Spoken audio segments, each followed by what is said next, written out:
Impact કાયદા અંગે મહત્વપૂર્ણ નિર્ણય જાણો કયા બિનઅધિકૃત બાંધકામો હવે નિયમિત થઈ શકશે। મુખ્યમંત્રી ભૂપેન્દ્ર પટેલે રાજ્યમાં ઇમ્પેક્ટ કાયદાને વધુ લોકાભિમુખ બનાવવા માટે મહત્વપૂર્ણ નિર્ણય કર્યો છે।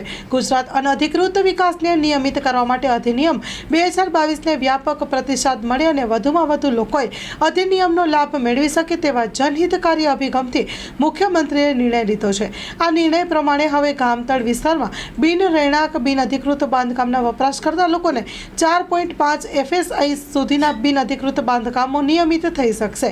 આ ઉપરાંત બિનઅધિકૃત રહેણાંક માટે 2000 ચોરસ મીટર સુધીના ખૂટતા પાર્કિંગ માટે બિનઅધિકૃત બિનરેણાંક માટે 1000 ચોરસ મીટર સુધીના ખૂટતા પાર્કિંગ માટે ફી લઈને બિનઅધિકૃત બાંધકામ નિયમિત કરવાની જોગવાઈ કરવામાં આવી છે। ખૂટતા પાર્કિંગના 50% જે તે પ્લોટ અથવા તો 500 મીટરની હદમાં પાર્કિંગની જોગવાઈ કરવી ફરજિયાત હતી।